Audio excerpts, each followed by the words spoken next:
E-waste is a growing and difficult problem. It's dangerous and dirty work to recycle it, and much of the burden is carried by the poorest individuals.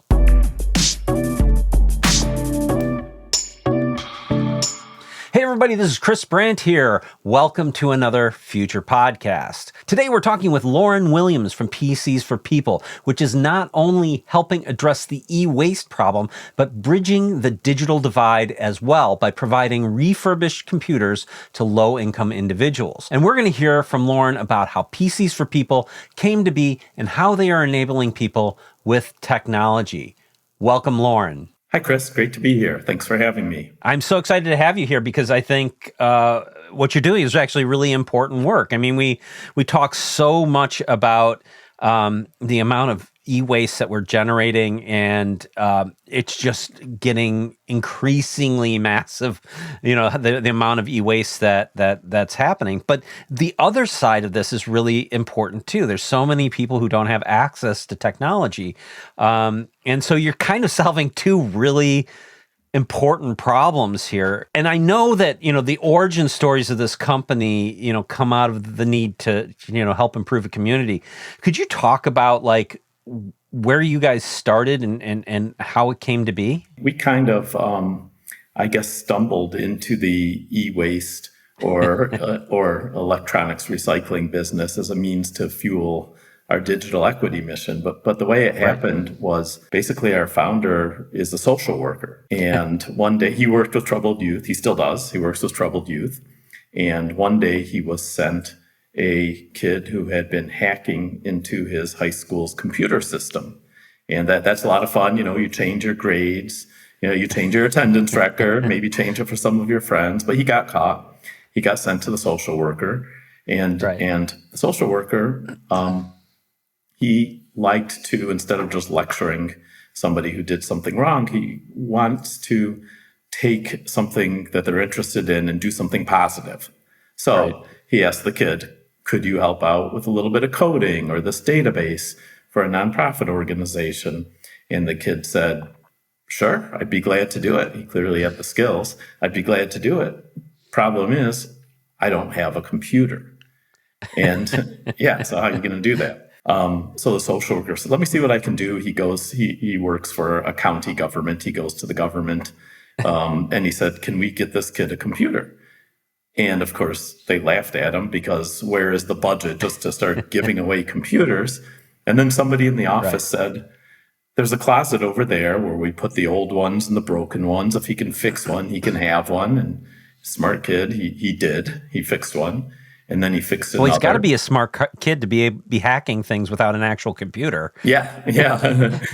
Well, he figured out a way to use somebody else's. Yeah. And then after he fixed one, he fixed another from that closet, and they found somebody else in need who took that computer, and then another and another. And then a few weeks later, the social worker gets a call from the IT department, and he starts thinking, oh boy, I'm in trouble now. And the IT department said, we heard about what you've been doing, and guess what? We have 40 more computers coming. Can you distribute those? And that's kind of how PCs for People was born. Having worked in, large enterprise, there was always a closet just piled to the ceiling with stuff. And you're like, what do I do with it? Because there's not a great way to get rid of, computers and securely dispose them or just dispose of them at all. I mean, I've got stuff sitting around here in my basement that I just have nowhere to take. It's a real problem. Yeah, absolutely. And you mentioned large enterprise. Large enterprises tend to use a computer for 3 or 4, maybe 5 years. And we find we can get life out of a computer for 8 or 9 years. So there's still a lot of life left in that computer. And I'm sure when a large enterprise says we're going to replace our computers, they spend a lot of time shopping and finding the right model and figuring out what software is going to go in the next generation. But maybe not so much time figuring out what they're going to do with the old ones. Everyone's excited to get something shiny and new. So what do you do with the old ones? Like you said, they sometimes get put in the closet. And PCs for People wants to come and empty that closet or Liberate the empty closet. that storeroom. Yes. It's a huge environmental impact that e-waste has. And so much of this ends up getting shipped to poorer countries and thrown in giant landfills where, people go through it in very dangerous ways and ways that are not, protective of their health, are, recycling components, and it's lots of toxic chemicals and toxic fumes. And, they're bearing a huge burden for us to enjoy all these wonderful products, right? So the best thing is not to recycle, but to reuse, right? Yeah, absolutely. And we take it one step beyond that. It's not just reuse, it's reuse by individuals and families that otherwise don't have a computer and that otherwise are not connected to the internet. We have a low-cost internet service to go with the computers as well. And then inevitably, when we clear out those storerooms or those offices full of computers, there's always equipment that's too old or too broken. Right. And we'll harvest parts from those, and anything that we can't reuse gets responsibly recycled. That means it does not go into a landfill once it's gone into the back of our truck and into one of our warehouses. Corporations typically depreciate things on a 3 to 5 year life cycle in terms of computer tech, right? Mm-hmm. I mean, servers and storage arrays, tend to be on the 5 year, but pretty much everything else is like 3 years. And once that stuff's depreciated, they're buying new stuff, right? So like you mentioned, computers back in the day when, there was so much advancement happening, like a 3-year-old computer was getting a little long in the tooth. But nowadays, the components are so good and so fast that it's not like a 3-year-old computer is completely out of date. My personal laptop is over 3 years old, and it seems like it's brand new to me, and so there's a lot of, like you said, there's a lot of life left in these computers. So you're not just giving people garbage, right? Yeah, we're making sure that everything is brought up to spec. It gets tested. We include a 1-year warranty and technical support when we distribute a computer. We include Windows 10. We're a Microsoft authorized refurbisher. I think we're the only nonprofit with that designation in the U.S., but we work with Microsoft to be able to distribute Windows 10. Many of our recipients are job seekers. That's why they need a computer to either get training to get a job or just simply to apply for a job. And we want them to have and be using the same operating system that they will quite likely use in the corporate environment when they get a job. And is that a partnership with Microsoft? How does that all come together? We have an authorization. It's called MAR, Microsoft Authorized Refurbisher, which allows us to install fully legally and licensed Windows 10 on every computer that we distribute. Now, part of the agreement with Microsoft is we are just distributing to low-income households. And right. Quite frankly, most of these households would not be going into a store and buying a brand new computer where Microsoft, gets their full licensing fee, whatever that is. So we're not taking away business from Microsoft. We're actually, in a sense, training people to use the Microsoft operating system. And once they've got making a good living, they're going to buy a computer with that operating system, most likely. So it works out well for everyone. I think that's a good good advertisement for Microsoft that they're contributing in this way and helping low income people, advance themselves. That's awesome to hear. That's awesome Absolutely. To hear corporate America stepping up and doing something good. Yes, yes. And then you also mentioned that when people receive these, they also get low-cost internet, you said. Could you talk about that as well? A lot of people could get a computer, but if you don't have internet service where you live, it's going to be like a car without a highway. You're not going to really be able to do much. So we work with T-Mobile, Sprint, and their network to be able to provide a hotspot at a very low cost. The service is unlimited service for $15 a month. And it's month-to-month service. Yeah. And actually, there's a federal program that's currently available called the Affordable Connectivity Program, or ACP. And we're a partner in that. So we can get qualified families signed up for the Affordable Connectivity Program, and then that $15 a month becomes $0 a month as long as the federal government keeps funding that program. That's amazing. I mean, I got to imagine, like between this Microsoft thing, the Sprint and T-Mobile, I'm sure that people don't realize that these things are out there for them, and that just for some people, low-income families, that must just seem completely out of reach, but it really isn't if you can take advantage of some of these things, huh? Yeah, and we're constantly out there getting the word out. We partner with social service organizations to help reach people they serve, with housing authorities, boys and girls clubs, public libraries, just to get the word out. It might seem too good to be true, but once somebody... It does sound too good to be true. Once somebody gets the computer and the internet access and they tell a loved one or a neighbor or somebody else, oftentimes we might go somewhere and distribute computers and have a small turnout. But those people will get computers, and when we come back a few months later, we'll have a lot more people because the word of mouth has spread that this is for real. Well, on that, let's talk a little bit about the sort of the logistics of how this all works. You do collections, obviously. You kind of have a limit of like at least 15 to bring the truck out, right? Yep. Could you talk about how like you get these computers and if like a large enterprise or even just a community wanted to start donating computers to you, how would that all work? Yeah, so it's a lot of what we get is from medium to large organizations, corporations especially, but also colleges, school districts, local governments, city governments, county governments. And we find whoever is managing their end-of-life computers, and we simply talk about our mission. And the first question that comes up is, what are you going to do with my data? I've got those computers I wrote, like you said, you write down the computers on your books, you depreciate them. So maybe the computer has no more monetary value to the organization, but the data that's sitting on those hard drives is critical. A company or a school cannot afford to have data leakage. So we talk to them about our secure data sanitization process. And it's not just deleting the data on the hard drive, but it starts when we show up at their office or at their college with our truck and our background checked employees.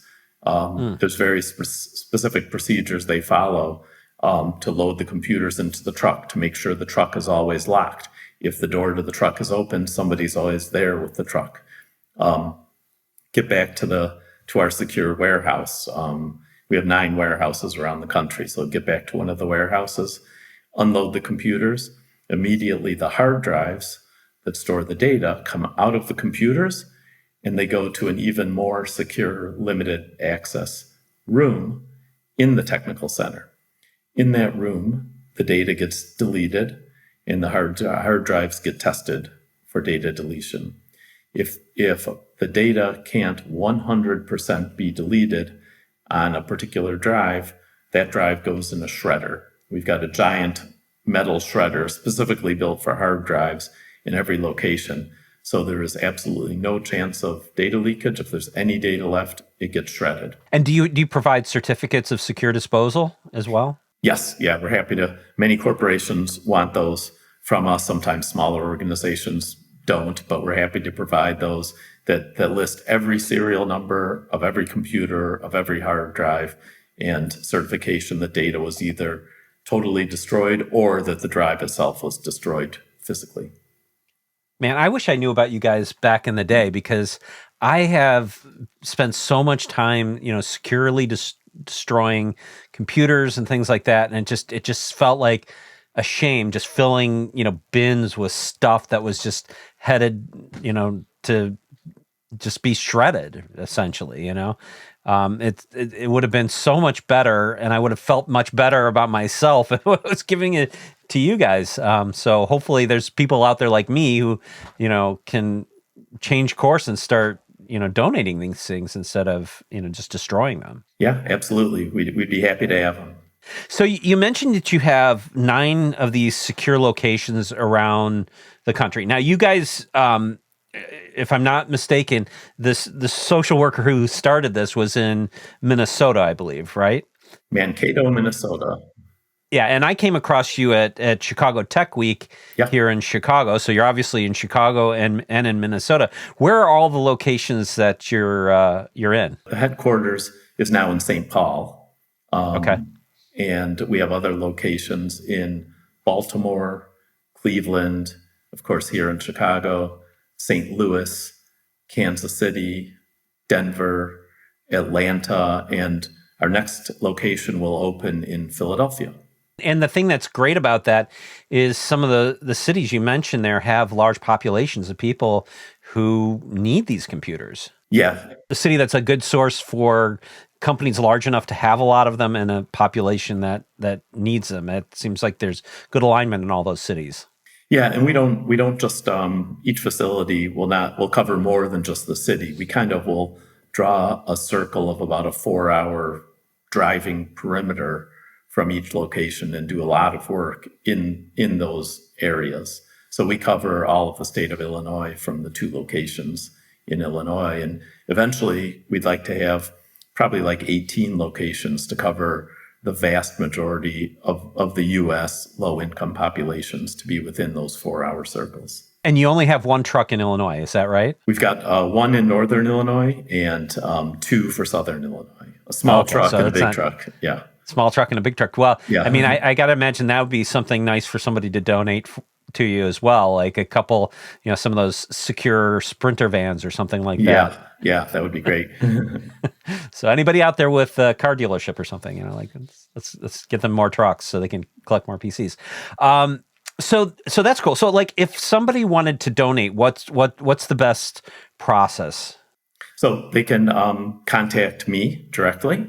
And if it's in Illinois, I'll help shepherd them through the process. Otherwise, I'll introduce them to one of my colleagues in one of our other locations. And they'll be, usually, if it's an organization, they'll want to have a discussion about the data deletion that you and I already talked about and about the process. And then it's a matter of filling out a very short form listing where's the equipment, what do you have, is it on the top floor of a skyscraper with a freight elevator or the basement of an old building where people have to walk up and down the stairs? And we've picked up in both of those kinds of places all the time. And that just helps our team to arrive with the truck as prepared as possible and bring the right moving equipment. And then we pick a date that is agreeable to everyone and send the truck out and get the job done. And so to contact you, should they go to the PCs for People website? Is that the best way? It's PCSFOR people.org. And I'll put a link to that in the show notes as well.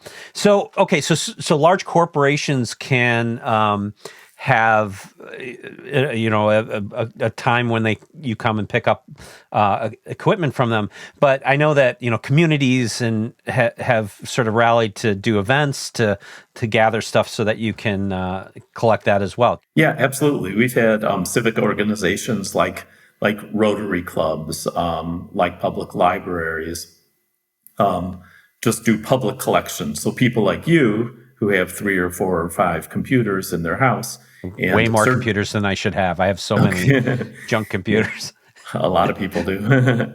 Yeah. So you don't have to drive them all the way to one of our tech centers. We will accept drop-offs during business hours.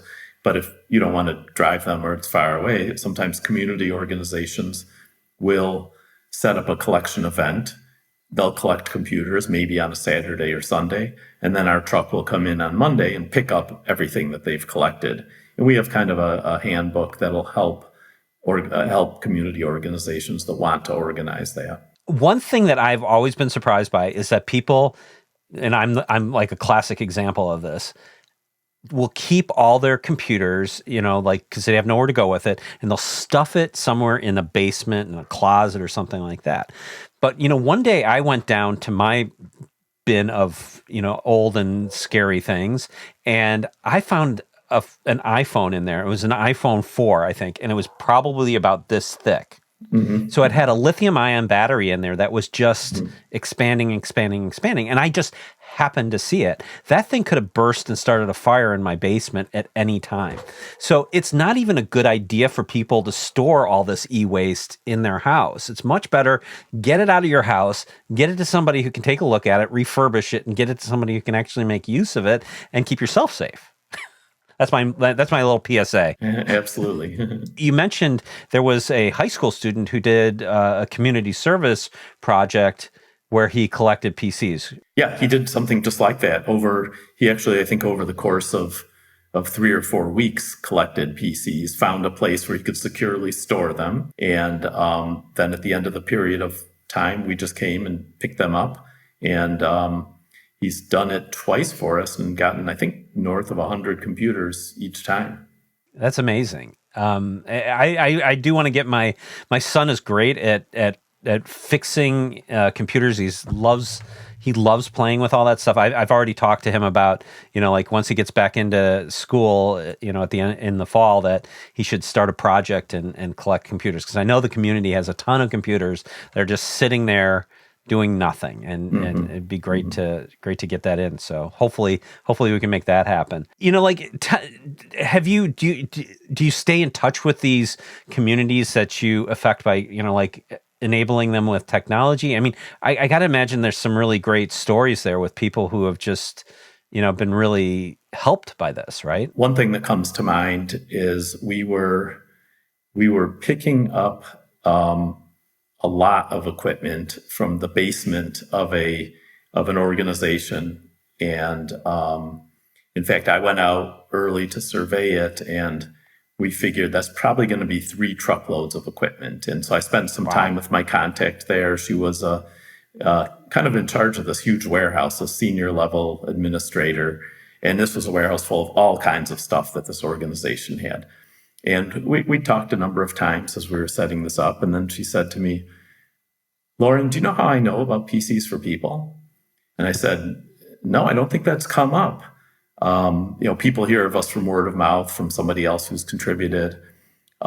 She said, "A few years ago, I was the recipient of a computer from PCs for People," which means that she met a low income threshold a few years ago.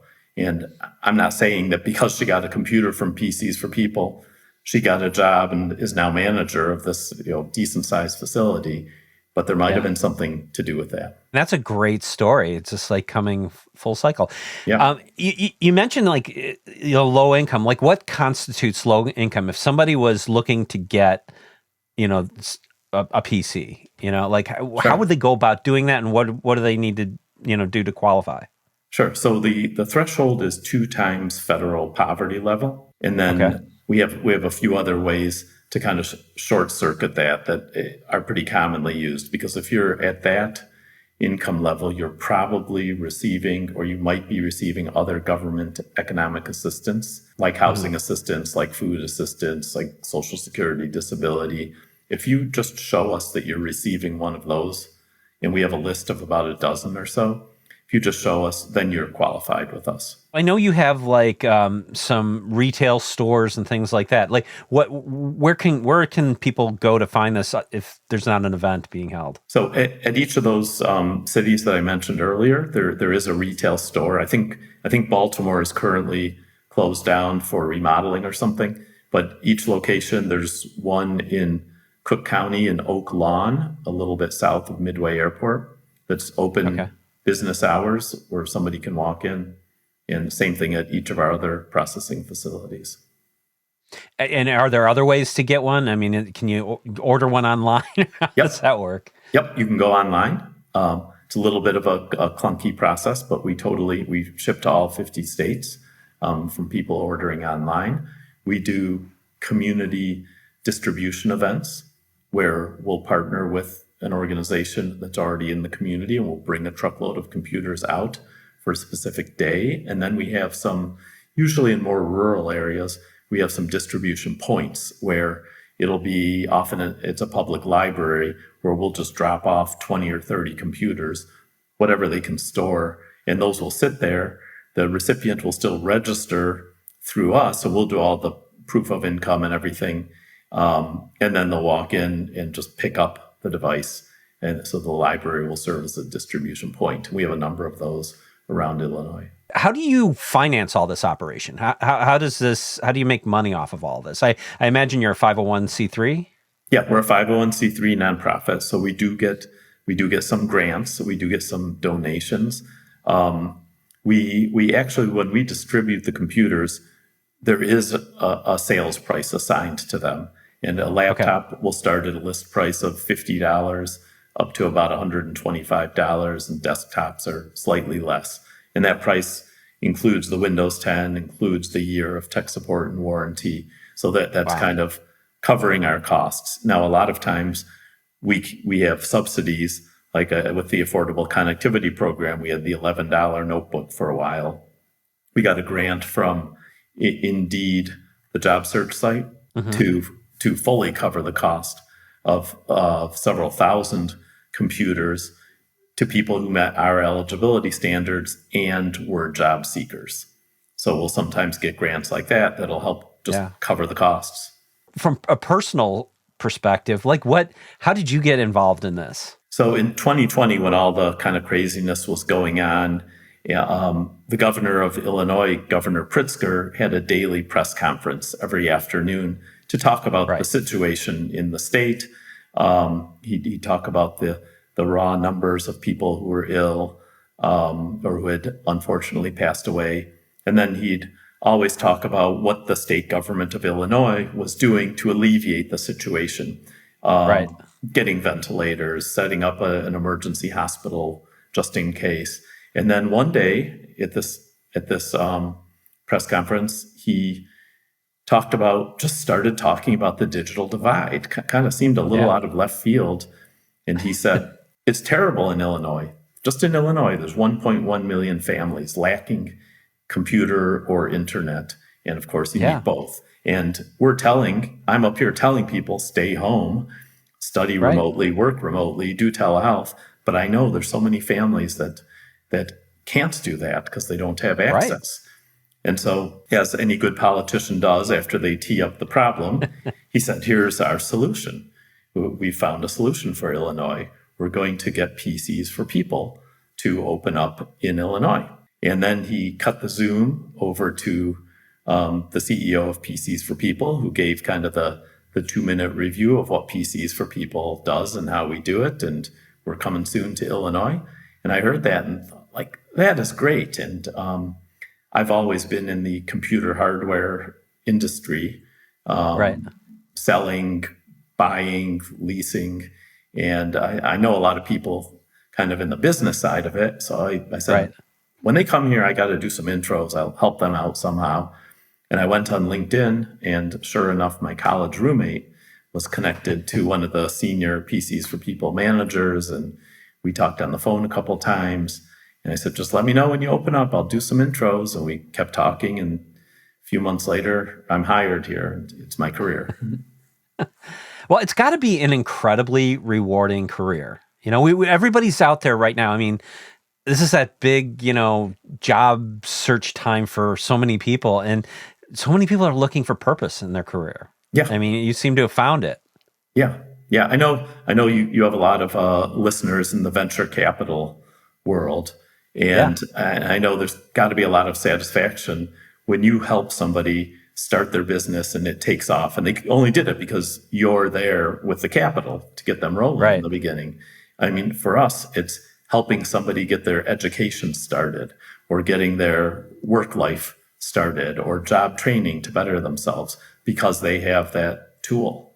I was so excited to meet you at Chicago Tech Week and just hear what you're doing, because I think this is a really something important. I mean, you're solving so many problems, and in a way, the solution is so obvious. It's like, why aren't we doing this with so many other things too, right? I mean, just that redistribute things, but it's great to know that there are people out there who are helping to solve this horrible e-waste problem that falls disproportionately on the poor, and then using that system to help the poor who are disproportionately impacted, with a lot of this. So really fantastic stuff you guys are doing. I'm so excited to see where you go from here. And I'm going to encourage my son to get involved if we can, and see if we can. I'm in a town that has a lot of stuff that should be going somewhere good. So maybe I can rattle some cages around here too and help you out. I'd love to do that. Absolutely. And again, if anybody wants to help out, they want to donate, they want to donate computers, donate money, donate a truck, donate, or if they need to receive because they don't have, a computer to work with, go to pcsforpeople.org, correct? Yes. Yep. Absolutely. All right. And I'll put that in the show notes. Well, Loren, thanks so much for being on. Thanks for doing what you do. It's really awesome, and I appreciate it so much. Well, thanks for having me, Chris. This was great. Thanks for watching. I'd love to hear from you in the comments.